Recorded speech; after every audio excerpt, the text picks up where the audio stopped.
Y ahora, otro nivel.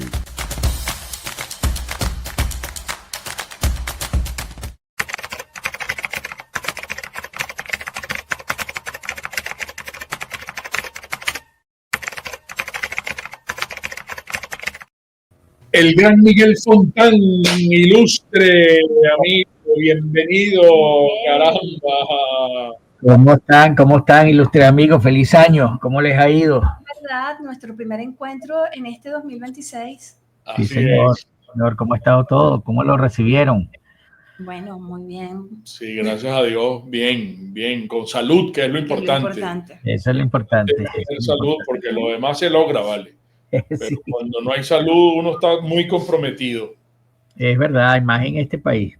Sí, mira, la gente nos ha solicitado que te invitemos, porque Sí. nosotros hicimos un par de semanas que yo creo que tú has visto algunos de nuestros programas Sí. con unos invitados fabulosos como tú y que continuaremos esta semana porque Erika decía, wow, esto no se puede terminar. No. O sea, así empezamos la semana, evaluando qué pasó, dónde estamos y para dónde vamos.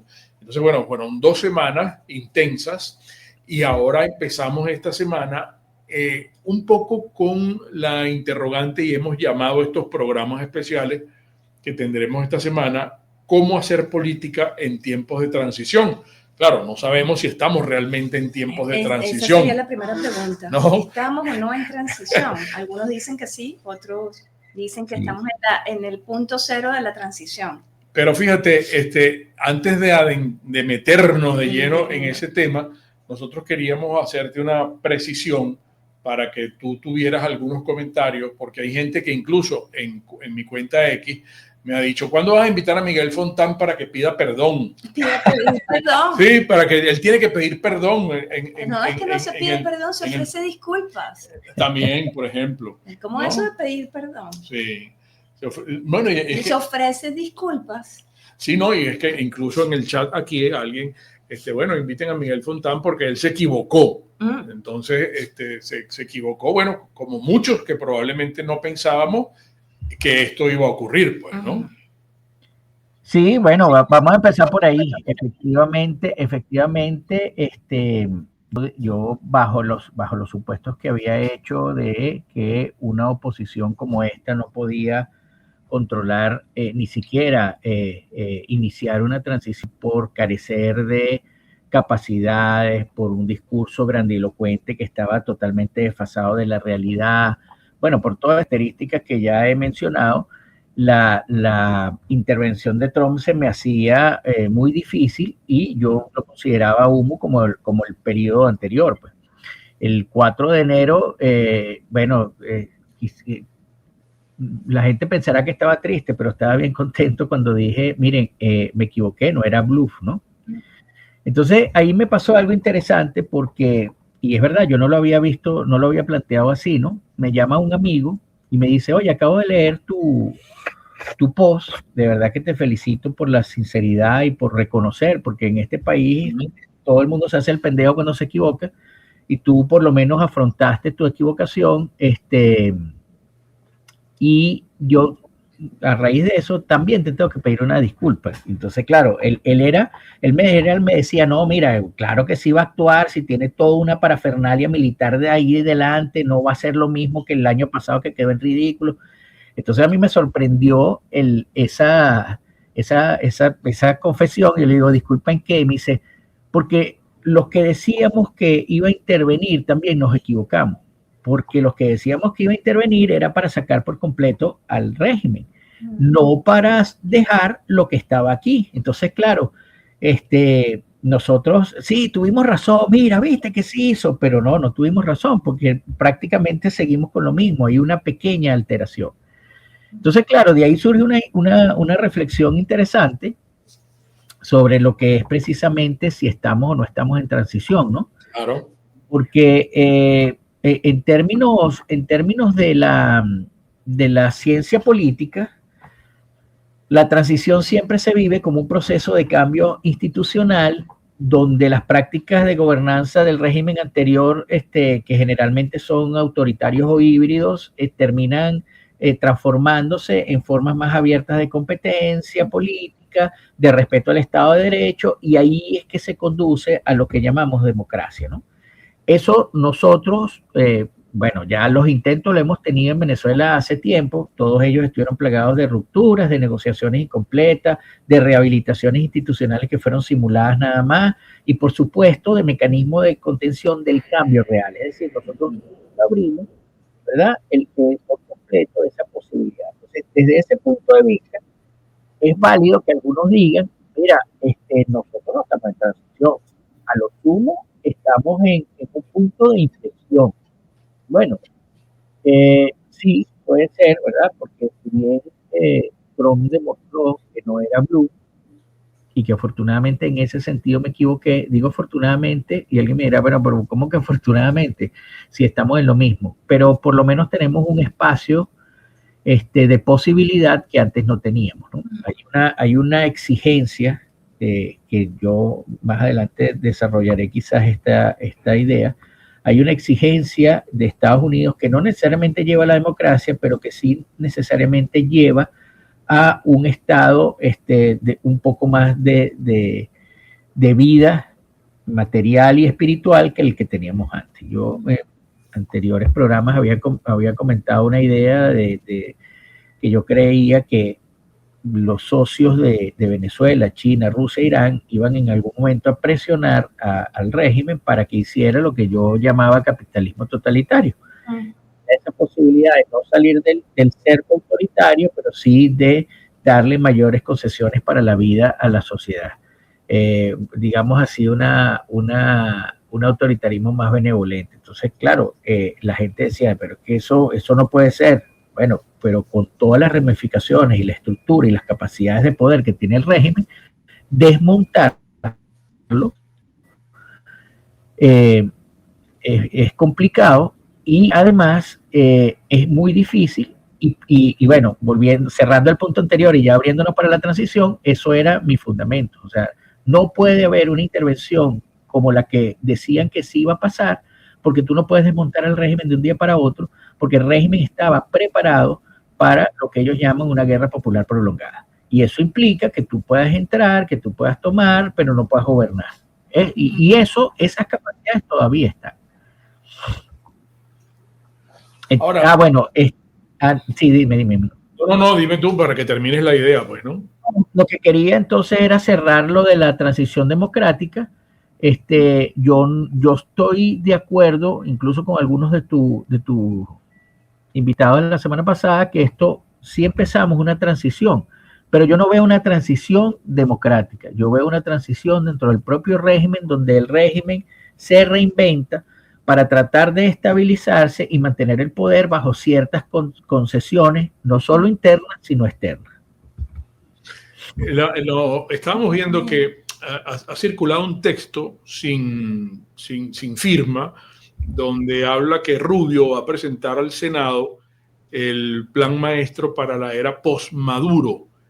No sé si te ha llegado rescate económico o control total. El próximo miércoles 28 de enero el mundo va a poder, pondrá sus ojos en el Comité de Relaciones Exteriores del Senado de los Estados Unidos. El secretario de Estado Marco Rubio va a comparecer formalmente para revelar los detalles del plan estratégico de la administración Trump que va a definir el futuro de Venezuela para las próximas décadas. Entonces la llaman la Ruta Rubio y son 3 pilares del plan. Por ejemplo, estoy viendo aquí, bueno, está la estabilización inmediata, un despliegue de ayuda humanitaria y seguridad para controlar el territorio tras la caída de la cúpula madurista y el desarme de los colectivos. Está la recuperación económica petrolera. Bueno, y hay una serie de puntos aquí, pues, ¿no? Y donde se habla de la influencia de la señora Delcy Rodríguez, hasta dónde llega el control de la Casa Blanca sobre el gabinete interino de Caracas.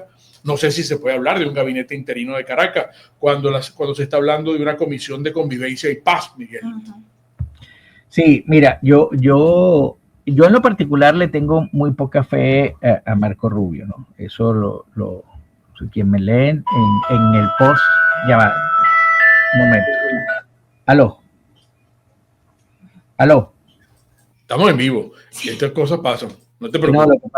lo que pasa es que mi hija se va a la universidad y como hoy ha estado lloviendo, le dije avísame cuando llegues a la autopista. Perdona por el. Claro, no, eso es importantísimo. Claro. Eso da tranquilidad. Palabras mayores. Ajá. Fíjate, entonces, bueno, yo no, siempre Rubio me ha parecido un político mucho más populista que otra cosa, ¿no? También hay que mencionar que tiene mucha experiencia y también hay que mencionar que no está solo, ¿no? Pero bueno, a lo mejor querer comparar el plan Marshall con el plan Rubio es como un despropósito histórico y comparativo. Pero en todo caso, Mingo, yo estoy de acuerdo contigo.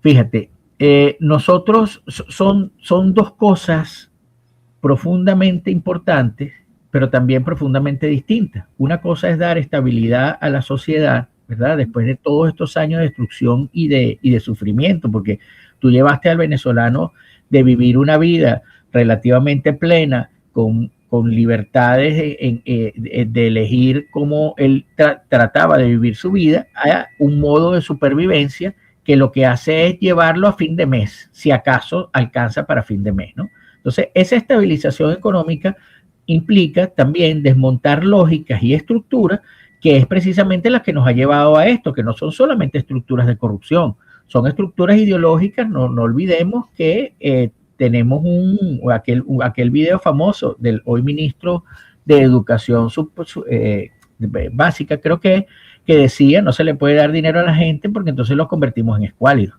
Entonces, esas estructuras completas, ideológicas y institucionales y físicas, hay que desmontarlas. Eso lleva su tiempo y lleva su lógica. Y después desmontar todo lo que es el aparato represor, el aparato social que el régimen ha hecho para generar caos y para generar control dentro de la sociedad, tampoco es una cosa, como decía aquel liderazgo opositor, en 100 días desmontamos eso. Entonces, si tú metes eso en la primera fase, probablemente no tengas ni uno ni lo otro. Porque tú necesitas desmontar una cosa primero que necesita estabilidad de lo segundo. Y para cuando vayas a desmontar lo segundo, ya necesitas haber hecho muchos cambios en lo primero. Porque las dos cosas no las puedes hacer al mismo tiempo. Entonces, habría que ver cómo Rubio plantea eso. No solamente habría que ver cómo Rubio plantea eso, sino habría que ver cómo se va instrumentando eso, porque hace poco hay un reporte de Inside Crime donde habla de todo el territorio que ha tomado, por ejemplo, la FARC en el estado Zulia. Entonces, eso no se puede combatir. Primero, dudo que lo puedas combatir con las propias capacidades internas del Estado, cuando fueron las propias capacidades internas del Estado las que permitieron eso. Entonces, ahí hay que tener cuidado, porque sí, yo como dije antes, yo creo que estamos en una transición, pero dentro del chavismo. Porque, Nico y Erika, y lo voy a ver así, a lo mejor a algunos no les gustarán, y bueno, lo dejo precisamente. Siempre pongo mis reflexiones en el asador, como dicen, porque uno de las equivocaciones también aprende, ¿no? Por ejemplo, nadie tenía previsto que una intervención dejaría el régimen, porque no estamos desmontando. Ahí decía, tú me habías leído algo, Mingo, de la cúpula. Tú no desmontaste la cúpula. Tú le sacaste solo 2 integrantes, el resto de la cúpula sigue igual. ¿Okay? Probablemente ahora hasta con más poder. Entonces, hay que estar claro que Estados Unidos, al menos en el corto plazo, ¿verdad?, tiene unos objetivos más modestos que la democracia en Venezuela. Sus objetivos son que Venezuela no produzca caos regional, que reemplace el padrinazgo antioccidental que antes tenía con China, Rusia e Irán por el de Estados Unidos, y que el petróleo fluya a Estados Unidos sin ningún riesgo político. Y eso implica que la sociedad no vuelva a polarizarse ni en clave revolucionaria ni en clave libertaria.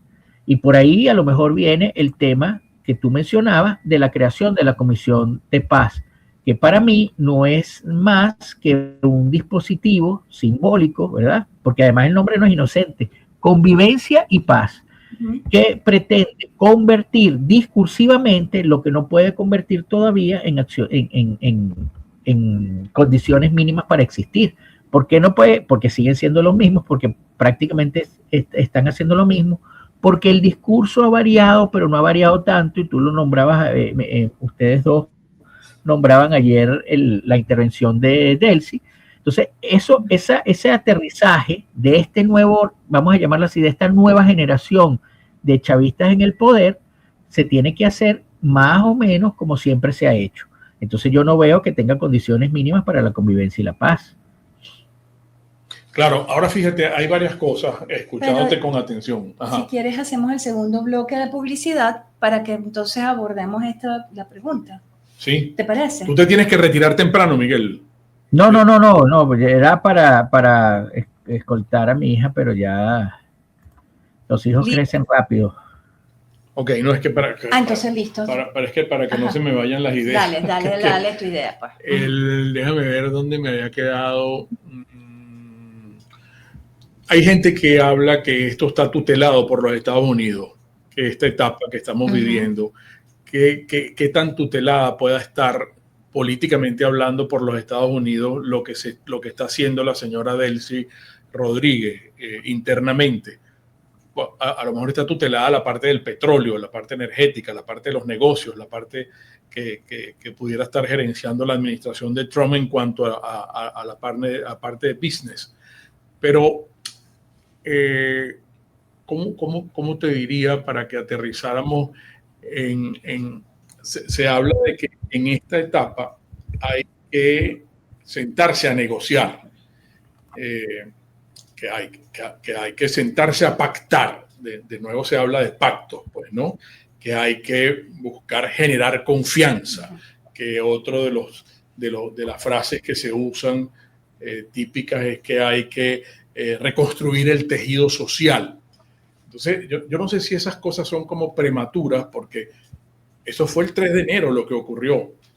En esto que tú dices, sacan a 2 personas del equipo chavista madurista y el resto sigue intacto y sigue allí. Y hay otra cosa que quisiera agregar aquí muy brevemente, el papel que ha jugado en todo esto la señora María Corina Machado para Miguel Fontán, que siempre ha sido muy crítico de las actividades de María Corina, porque Erika y yo este fin de semana nos reunimos con 2 equipos que son muy mariacorinos, que nos estaban diciendo y reconociendo, oye, pero sigue juntándose muy mal, ¿vale? Con María Corina ya debe deslastrarse de la gente con la que se le ve que estando en las gestiones que está haciendo en Estados Unidos, etcétera, etcétera, hasta en el Senado va acompañada de gente que es indeseable, que es repugnante para los venezolanos y que hemos rechazado abiertamente. ¿Quién le puede llegar ese mensaje de María Corina? Que ella tiene que apartarse de esa gente. Bueno, gracias por esa. Voy a empezar por lo último porque también me da oportunidad. Hoy me está dando muchas oportunidades, Mingo. Te lo agradezco de verdad. Fíjate. Mucha gente dice, no, pero es que entonces tu odio, tú tenías... Bueno, la parte más patética de todo era cuando las críticas las disfrazaban de un tema de odio, de que eso era odio. O sea, eso es lo peor para un político. Pero aprovecho para decir que mi gran problema con María Corina era precisamente que ella asumiera el tema de la transición, porque tal como pasó y tal como lo vio Washington también, no tenía posibilidad alguna de generar una transición, sino al revés, de generar un caos profundo, tratando de llegar al poder, y eso nos podía incluso llevar a una situación peor que la que teníamos. Alguien dice, peor, sí, peor, bastante peor. Entonces, una vez pasado esto, una vez realizada la transición, si es que la realizamos, porque el régimen también puede hacer un pacto de decir, si tú lo que quieres es petróleo y estabilidad y tranquilidad, yo te la doy, y Estados Unidos dice, bueno, chévere, entonces vamos a quedarnos como estamos. Pues no sería la primera vez que Estados Unidos hace pactos o hace alianzas con autoritarismo, ¿no?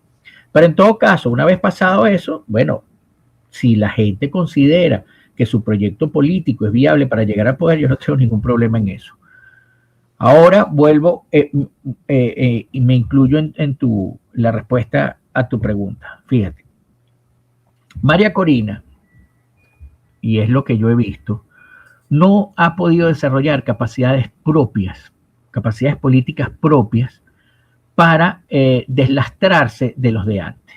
Y eso lo vimos nosotros, fíjate, cuando Primero Justicia y Voluntad Popular se hacen partidos políticos en un tiempo relativamente corto, 5 años, 6 años, ¿ok? Y se hacen partidos políticos nacionales con fuerza y con maquinaria.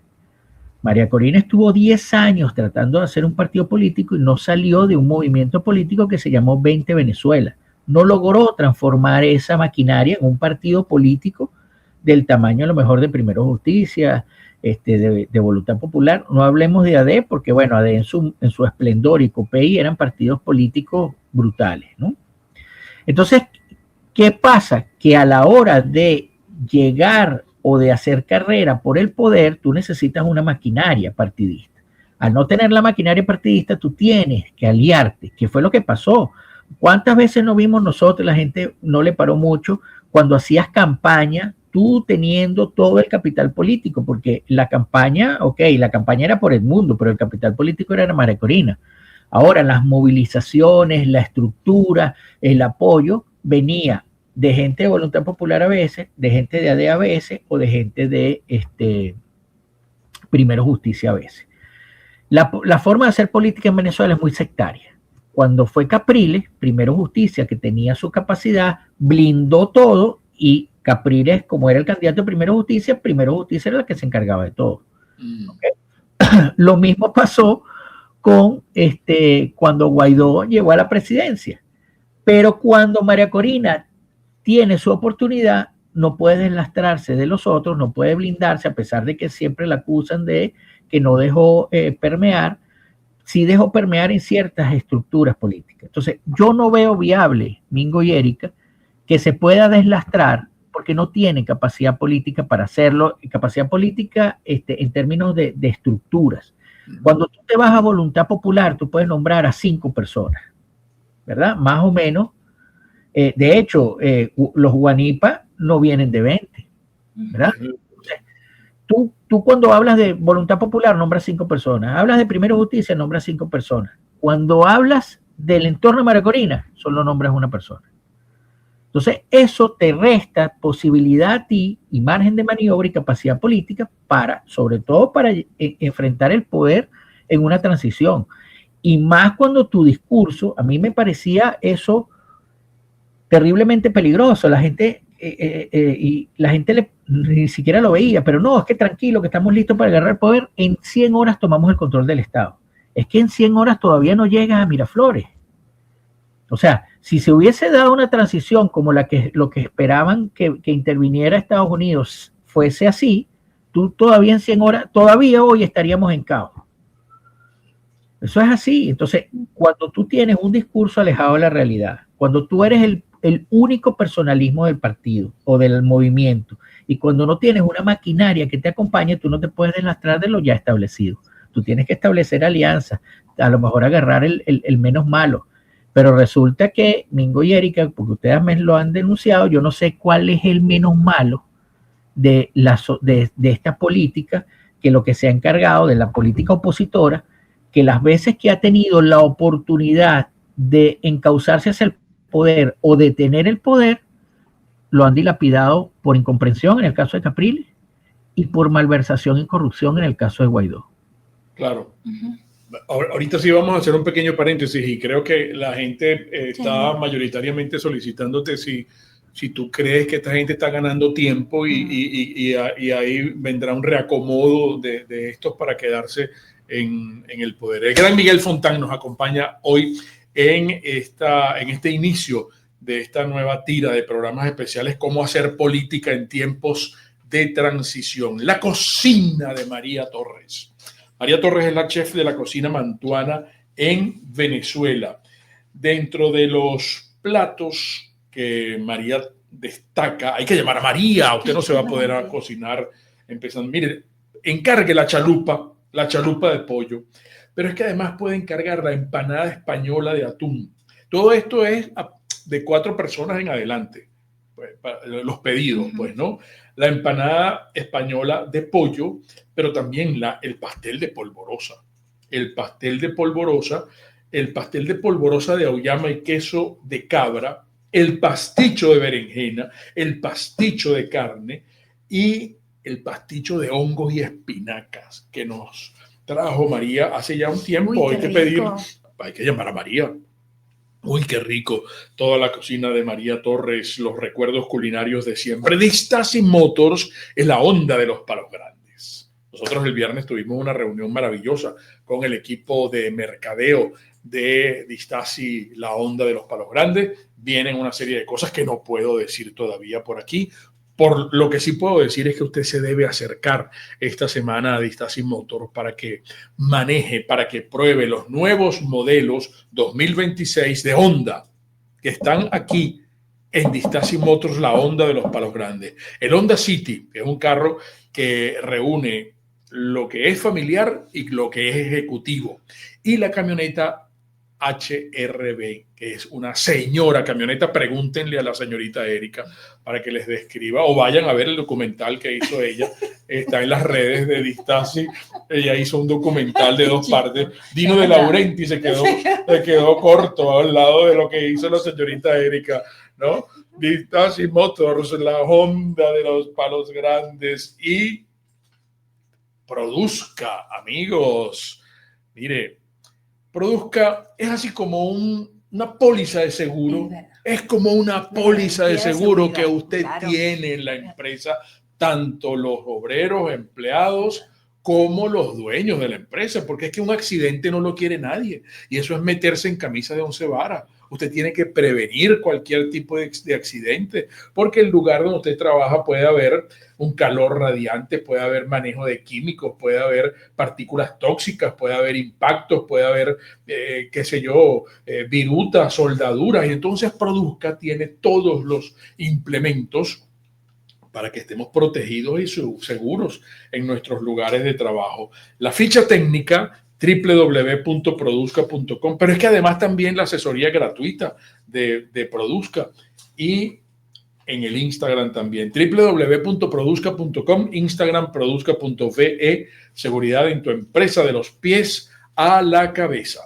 Miguel, tenemos algunas preguntas, varias de Mario Mustiola. Él quiere saber qué indicadores concretos pudieran confirmar que Venezuela ya entró en una transición real y no en otro estancamiento, cómo se puede hacer política real sin caer en la antipolítica. Pero además, Mario también quiere saber cómo se ejerce una política efectiva bajo la tutela de Estados Unidos sin perder la soberanía frente a una cúpula chavista que aún conserva el control territorial y militar. Ricardo Baroni quería saber si tú podías definirle qué es la libertad. Y por acá teníamos otra pregunta. Ajá, aquí está. Ricardo Baroni, Fontán, ¿qué es la libertad? Sí. Y teníamos la pregunta, bueno, en lo que la consiga te la... Esa palabra ha sonado mucho, soberanía. Ajá, aquí. Me gustaría saber qué piensa Fontán, cómo se puede caracterizar a Venezuela desde una lectura spengleriana. Bueno, palabras mayores. Bueno, acuérdate que damos con puntos suspensivos también tu opinión, si esta gente con la habilidad que la caracteriza se estará reinventando y estará ganando tiempo para quedarse en el poder, pues, ¿no? Para convertirse. Bueno, es que eso también va con la última pregunta, y ya voy a contestar las otras dos, ¿no? Sí, efectivamente, el régimen está ganando tiempo, ¿verdad? No solamente tiempo para quedarse, o es mi opinión, ¿no? Para quedarse en el poder, sino también para reinventarse, porque el régimen tiene tensiones.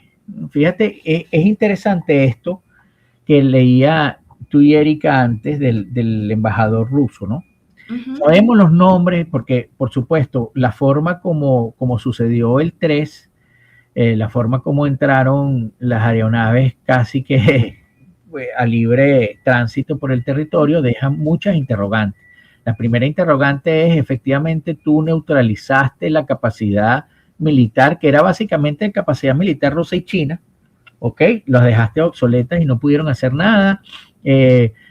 o hubo porque además Washington al principio decía que habían tenido la colaboración de una persona íntima que les proporcionó los detalles de toda la dinámica de Maduro. No sé si recuerdan eso, no sé si fue publicado, bueno, uno de los periódicos de Estados Unidos.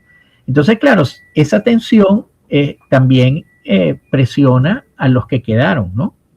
Entonces no es poca cosa, porque se había hablado de eso, el propio hijo de Nicolás Maduro había dicho que ya saldrán a la luz, no sé, los que traicionaron en sus primeros discursos, pero aquí el embajador da cuenta de algo bien interesante.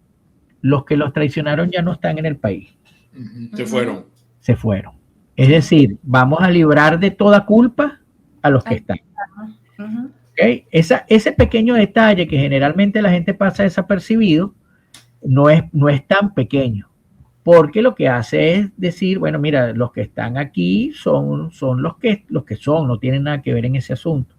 Entonces, el régimen gana tiempo, no solamente para tratar de mantenerse más allá de Trump en el poder, sino también para tratar de recomponerse a lo interno para poder hacer un gobierno de tercera generación chavista, como habíamos hablado. La pregunta de la soberanía. Voy por la pregunta de la libertad.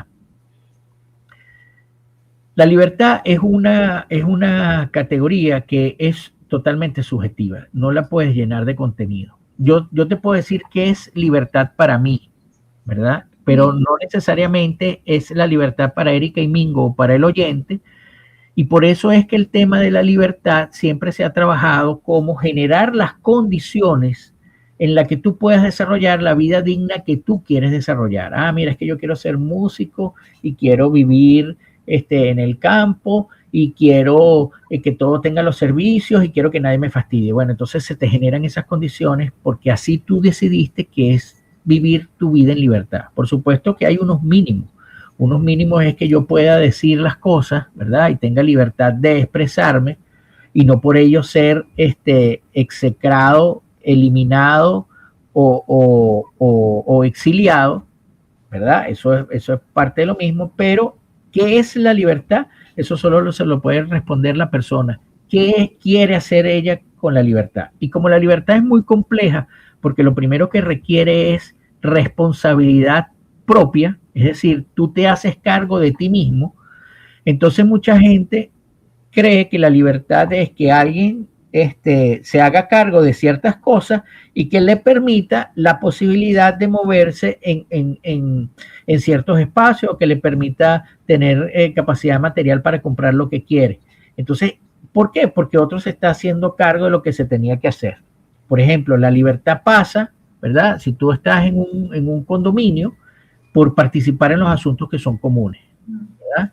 Entonces tú tienes la libertad de hacer lo que tú quieras en tu casa y de vivir como tú quieres en tu casa, pero hay unas condiciones comunes que te limitan, porque a lo mejor tienes un vecino que estaciona el carro mal, o tienes un vecino que hace ruido, tienes un vecino que pone música a altas horas de la noche, y eso afecta tu libertad. Y entonces lo que vemos en las pequeñas comunidades, haz una reunión de condominio de tu edificio y vas a ver cuántas personas vas. Eso es ya decir, no te puedes hacer cargo de tu libertad, porque hacerte cargo de tu libertad implica que tú te metas y tengas incidencia en lo común para que tus posibilidades de libertad se amplíen. Entonces, no sé si respondí la pregunta del oyente, me imagino que lo dejará en el chat. Sobre la pregunta de Mario, bueno, Mario siempre está muy activo y hace unas preguntas bastante interesantes. No hay indicadores ahorita que hablen de transición. No tenemos, no existe, todavía nosotros no estamos en transición. Nosotros podemos advertir que hay un hito, como dije antes en mi caso, que hay un hito, ¿verdad? Que presupone un cambio en la forma como el régimen ha gobernado, gobernado no, en la forma como el régimen ha tiranizado a Venezuela. Hay gente, ¿verdad? Si nos vamos, como dije, a las definiciones de ciencia política clásica, que te dirá es que no hay transición todavía, porque todavía las estructuras no se han desmontado, al contrario, tú cambiaste actor y estás manteniendo la misma estructura, que si el vicepresidente de Economía Sectorial, o sea, no hay un cambio de estructura. Y una transición implica no solamente un cambio en la forma como se ejerce el poder, sino un cambio en el entramado institucional que da más apertura. Generalmente las transiciones se hablan desde regímenes autoritarios o híbridos hacia regímenes que son más abiertos y más plurales y por consiguiente llegas a la democracia. En ese sentido no hay transición. En el sentido de cambios sustantivos tampoco hay transición. Tienes elementos que presuponen que el régimen tiene que vivir una transición si se quiere llegar al poder. Y presuponen que si el régimen no lo logra, eventualmente saldrá del poder. Ahora, nosotros tenemos que tener en cuenta lo que dijo Mingo y Erika al principio, y yo creo que eso es fundamental para poder entender lo que vamos a navegar ahorita. Mientras tú no hagas nada para desmontar las estructuras que el régimen creó durante años para el control de la sociedad, para la desestabilización de lo social, para generar caos, tú no puedes hablar de la salida del régimen. El régimen puede salir, pero te va a dejar eso como herencia. Entonces, lo primero que hay que hacer es ver si se están desmontando esas estructuras. Ahí le contesto un poco a Mario con los indicadores. Si tú estás desmontando esas estructuras, si tú estás haciendo algunos actos, por ejemplo, vuelves al mérito para designar fiscales y jueces, ¿verdad? Y que sean fiscales o jueces que no sean del régimen. Entonces tú puedes ver ahí ciertos indicadores a nivel institucional y a nivel estructural que te dicen, oye, como que sí vamos encaminados a una transición. Pero mientras tú no veas eso, la ley, alguien me decía ayer, bueno, pero están modificando la ley de hidrocarburos. Claro, la están modificando porque es una exigencia, ¿verdad? Para que las petroleras puedan invertir. Y ahí hay alguien... A propósito precisamente de las petroleras, voy a incorporar la pregunta de Elis Vanivas 6411, que quiere saber si esta continuidad chavista beneficia a los petroleros con visión de corto plazo y cuáles son los intereses que prefieren a Delcy en el poder. Pues Forever. Fíjate, ¿de qué va a depender que tengamos a Delcy Forever o no? De la estabilidad que se logre en el país. Las petroleras lo único que necesitan es dame estabilidad y ciertas reglas claras. Y eso no quiere decir que tú tengas un Estado de Derecho. Quiere decir que tú llegues a un acuerdo, ¿verdad?, en que no la vas a expropiar dentro de 5 años o que no le vas a quitar los equipos dentro de 5 años. Y te voy a decir una cosa, tampoco eso ya por la experiencia del chavismo sabemos que ni siquiera necesitas institucionalidad interna, sino con el entramado internacional que tiene, ya está listo. ¿Cuánto dinero no pagó Venezuela por eso? Y precisamente el hecho de los fondos que estén en cuentas manejadas por Estados Unidos es precisamente para proteger eso de los acreedores. Entonces, ni siquiera necesita una institucionalidad interna que te diga que en Venezuela no hay Estado de Derecho y yo te puedes expropiar, no, es que la institucionalidad internacional la tiene, lo que necesita son reglas claras. Y los petroleros, así como los hombres de negocios, más si no son del país, es decir, si no sufren los rigores del país, lo que necesitan es un régimen estable. ¿O es que nosotros no hemos tenido apertura petrolera con dictadura? ¿Se nos olvidó eso? ¿O es que no nos lo recordaron en el colegio? Nosotros cuando se da la apertura petrolera en Venezuela teníamos una dictadura y la dictadura lo que tenía que garantizar era que las empresas vinieran, sacaran su petróleo, estuviesen tranquilas, nadie las fastidiara y listo, y lo comercializara, porque las personas que vivían ahí o que estaban allí no sufrían los rigores, no sufrían tanto los rigores de la dictadura. Entonces, plantear, por supuesto, retóricamente lo vas a hacer.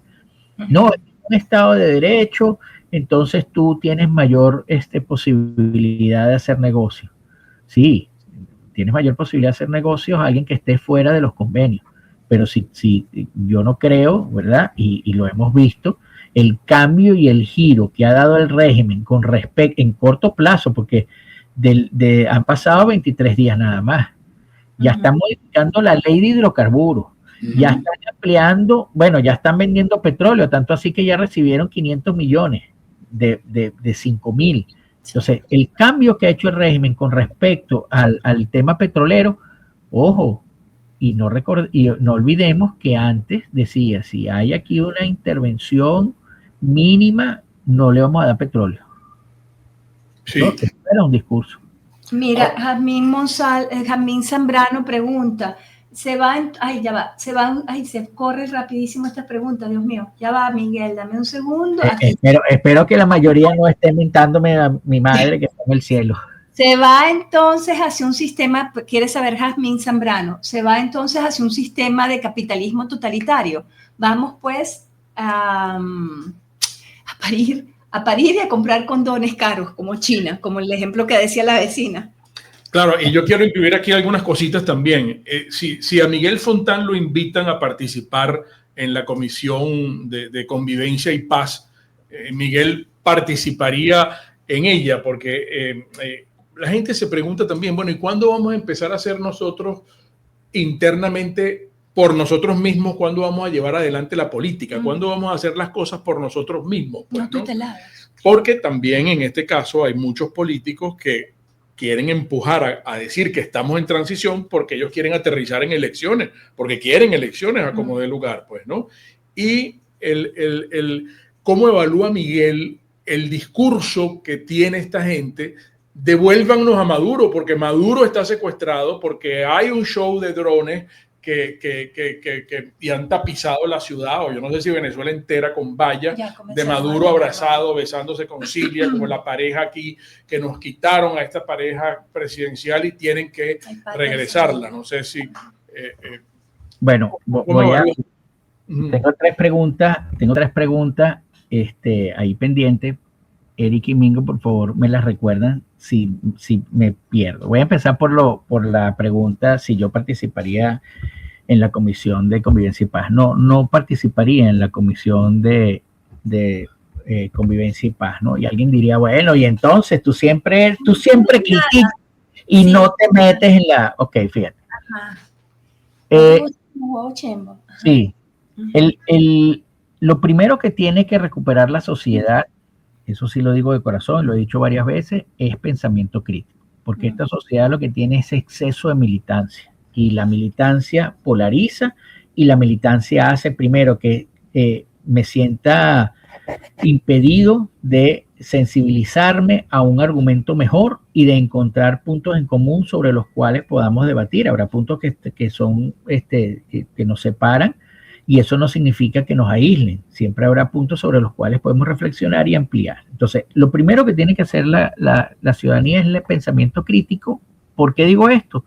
Porque ya hacer pensamiento crítico es construir precisamente capacidades para la transición. Aquí, si algo ha quedado claro de todo esto, es que el pensamiento crítico de verdad ayudó a comprender más o menos lo que está pasando y lo que pasó. Entonces, si usted no trabaja en un ministerio o no pertenece a un partido, pero usted tiene pensamiento crítico, déjeme decirle que está haciendo la contribución a la sociedad más grande del mundo, porque esta sociedad carece de pensamiento crítico. Lo segundo, ¿por qué no participaría? Para mí, considerando lo que estoy viendo y considerando la historia del chavismo, la Comisión de Convivencia y Paz no es más que un dispositivo de clausura del conflicto. Es decir, al régimen le conviene, ¿verdad?, no tener conflicto, que no se nos vaya a la calle, que no salgan a protestar, que no... Ojo, no creo que sea un conflicto violento, no creo que sea que ayude a la transición. Pero el conflicto en términos de ideas, mira, vale, ¿cómo tú vas a hacer convivencia y paz si todavía tienes presos políticos? ¿Cómo tú vas a hacer convivencia y paz si todavía llegas a una alcabala y te asusta que el policía? Ese tipo de conflicto que tiene que estar en la agenda pública, que tiene que buscar presionar al régimen para que el régimen se reacomode, porque el régimen tenemos que aprovechar que el régimen está en su momento más, ahora sí está en su momento más débil, no significa que vaya a salir, sino en los términos de que él tiene que hacer un reacomodo.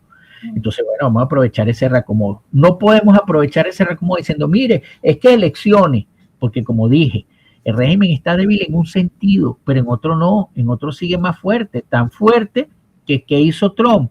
hizo una intervención puntual, se salió y dijo voy a hablar contigo.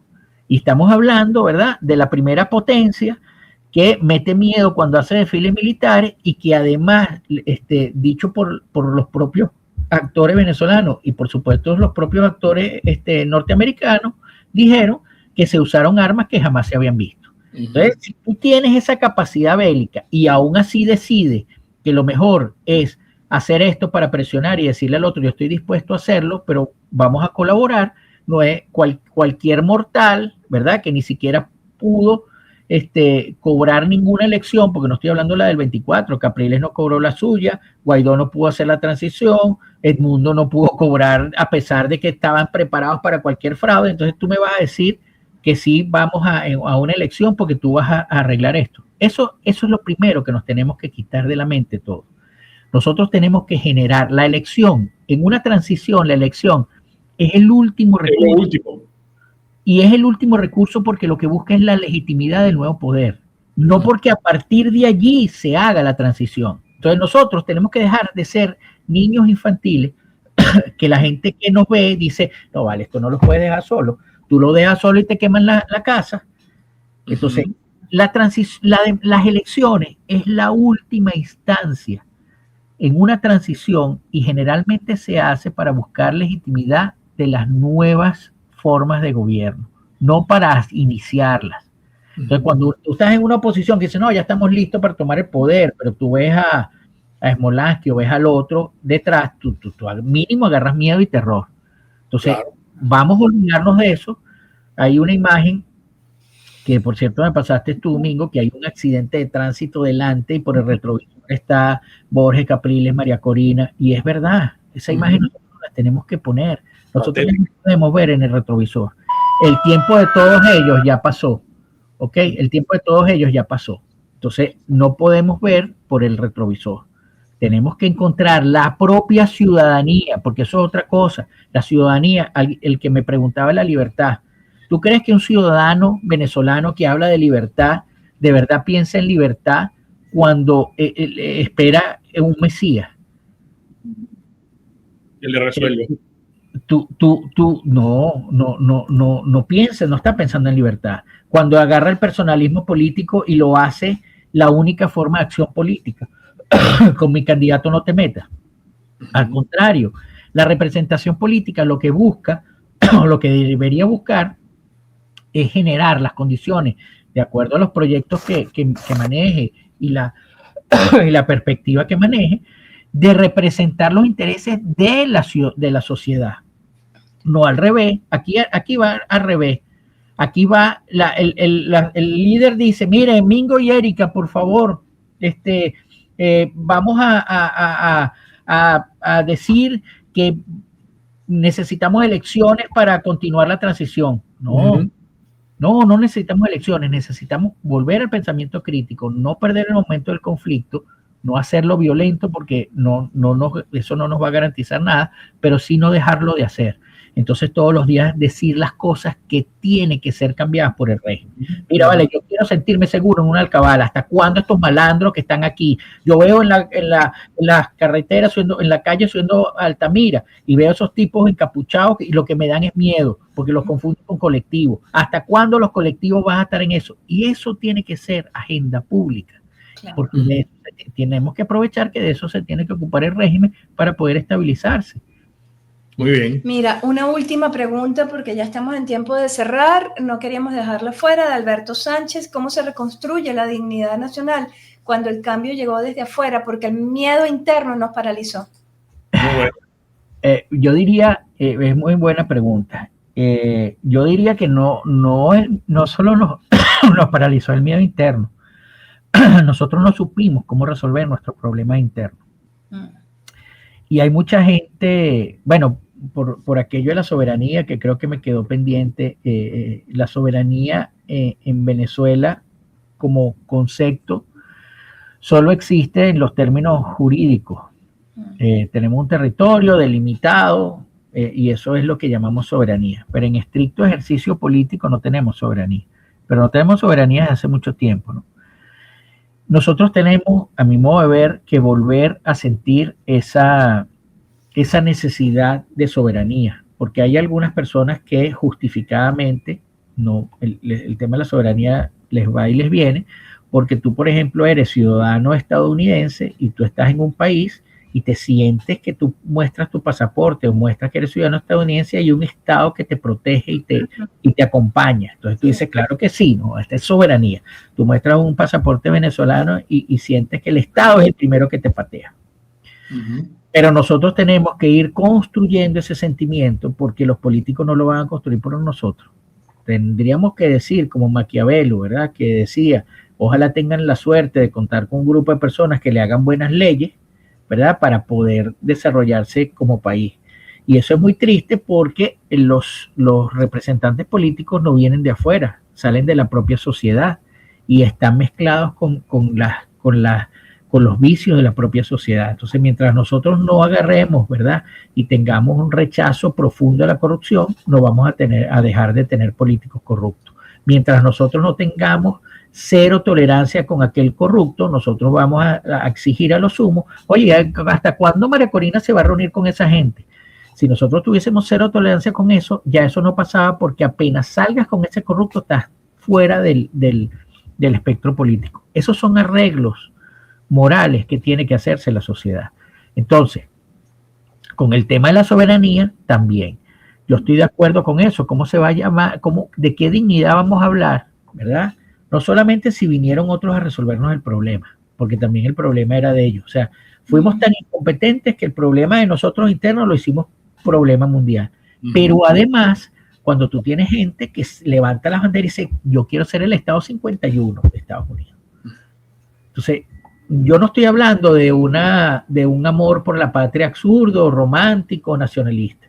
Mientras nosotros no creemos esa identidad nacional, ese amor por el país, esa necesidad de ser nosotros mismos quienes conduzcamos los destinos del país, nosotros mismos como sociedad, no desde los políticos ni desde un agente externo, nosotros no podemos hablar de dignidad del venezolano. Podemos hablar como género de la dignidad humana, porque bueno, ahí nos incluye a todos, pero la dignidad del venezolano la tenemos que construir, la dignidad del venezolano la tenemos que hacer, la dignidad del venezolano la tenemos que reflexionar.